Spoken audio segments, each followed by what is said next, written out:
typical front five formation. Thomas Partey sitting just behind. Saliba and Gabriel, the defenders.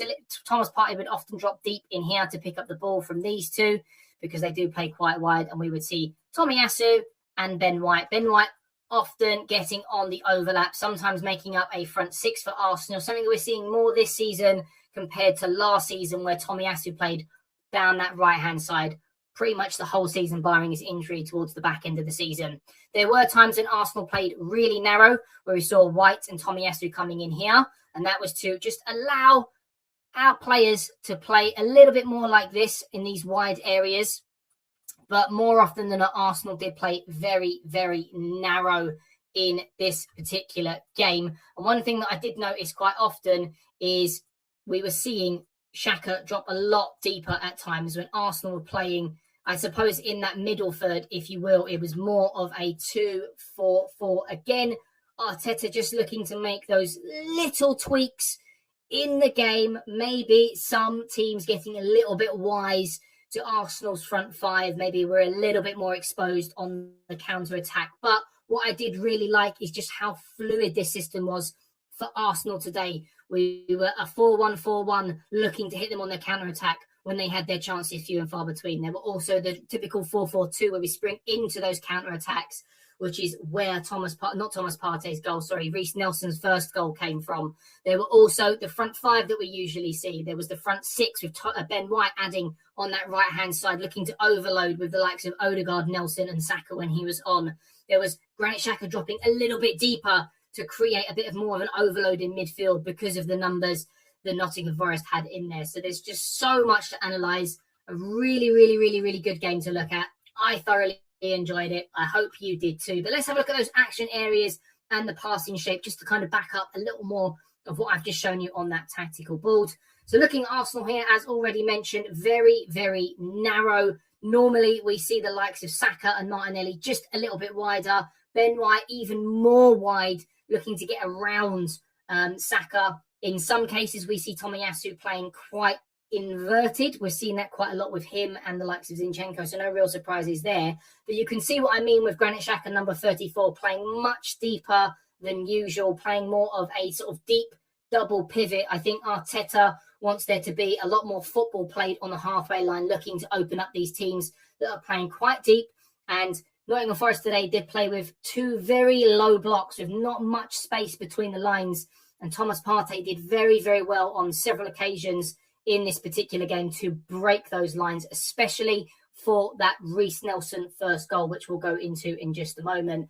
And looking at those action areas there, quite typically in previous weeks for those regular watchers, the arrows on the left and the right-hand side for Arsenal are much further forward. There's a lot more deeper orange on the width of Arsenal, as we're always looking to really expose those teams out wide. But that passing shape there suggests that we played very narrow today, and there's more of an equal split across those action areas. Nottingham Forest looking to hurt Arsenal out wide because of how narrow we were playing. When we look back at that tactical board, when Arsenal were playing with a front five and Thomas Partey was playing there with Tomiyasu and Ben White as an inverted fullbacks, a lot of that space for Nottingham Forest was out wide there. And that's why we saw a 4-3-3 at times, where we saw Lingard and Gibbs-White maybe pulling out wide in that front three, as we can see their number 11 and 10 in their passing shape.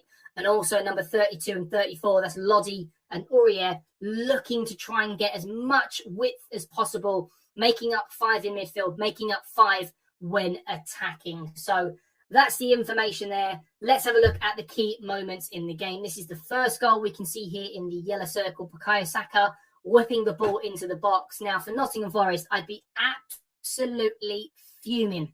There are 6 players in the 18-yard box. Granted that 2 Nottingham Forest players are here focusing on Saka and Ben White. Ben White making that typical overlapping run. We can see there Lingard, where he's not facing the ball as it's being delivered into the box, because he's looking to track that run of Ben White, which means that it gives Saka the space to cut inside on that left foot and whip that ball in. But what would really frustrate me, Dean Henderson especially, is you've got 3 players in that white oval shape there, all of Martinelli, all of which too late in reacting to this cross. And we've also got that one blue dot for another player for Nottingham Forest who just watches the ball instead of backing off towards that 18-yard, the penalty spot, and looking to cancel out that cross. So I'd be absolutely fuming. There's enough players in there to stop that cross coming in, or at least put Martinelli under the pressure to maybe, misjudge his header, or just allow it to be a poorer header for Dean Henderson to make that save.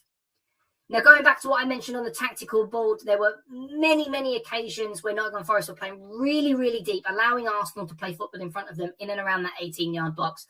There wasn't very much space between the lines, and I'll show you this in goal number 5. But Arsenal just really hit Nottingham Forest by surprise. Thomas Partey in the yellow circle, the yellow arrow, showing that ball into Granit Xhaka, which is the red circle, and the run that he's looking to make, breaking between the lines. And then we've got 3 Arsenal players there in the white circles, and the 3 players of Nottingham Forest beyond in that area, all looking to track those runners. The furthest player away is Reiss Nelson, looking to make that run round the back. And their left back, which was Lodi on this occasion, not looking, too busy ball watching, not looking at the run of Reiss Nelson. And Granit Xhaka playing really, really well between the 2 defenders of Cook and Aurier, getting between those spaces. And this is really where that goal was made. Thomas Partey breaking those lines. Granit Xhaka running between the 2 defenders, exploiting that space. And obviously Reiss Nelson taking advantage of Lodi being caught ball watching. We all know where the ball eventually ends up. It comes square to Gabriel Jesus, who eventually puts the ball to the back post where Reiss Nelson is. He sends 2 players the wrong way, shoots at Henderson, which he saves, and then the follow-up shot is put in the back of the net. This is another example, going back to what I mentioned in the tactical board, where you could quite literally throw a blanket over all of the Nottingham Forest defenders in the box. Again, if I was Dean Henderson, I'd be absolutely fuming. Odegaard and Jesus really dancing with each other here with the ball. 1-2, 1-2, before the ball eventually comes in the box. Now we can see here just on the edge of the 6-yard box as the ball comes in, there are 3 players there who could block the ball. We can even see one of those players with his hands by his side, as he doesn't want to give away a penalty for handball. But still, there are 2 players that are in and around Reiss Nelson. He manages to react quickest and get just in front of both of those players to take a little touch on the ball, gliding it into that back post to make it 3-0. But again, this is absolutely shocking defending from Nottingham Forest. There are at least 3 or 4 players here who should be applying more pressure and allowing them to put themselves in a bit of a better position. Reiss Nelson just that much more hungrier to get on the end of the ball. Picture number 4, which is Thomas Partey's goal. Pick of the bunch for me today. Let me know down in the comments what was your favourite goal from today's game. Now, whilst I don't want to take any shine off of this finish because it was absolutely sublime, 2 top draw finishes from our number 5 this season already. But again, from a Nottingham Forest point of view, I'd be fuming. There are 4 players. We can see those blue arrows. There are 4 players there who should be closing this ball down a lot quicker, being a lot more hungry, showing a lot more determination to get there before Thomas Partey. And yes, whilst the ball is travelling away from them, in this particular picture where I've paused it, he is the furthest player away from the ball.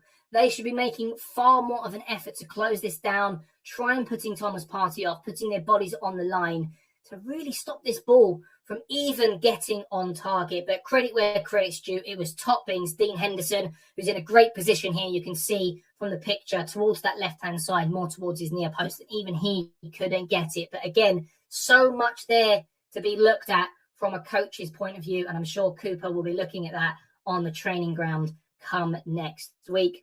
And then finally, we have Odegaard's goal again.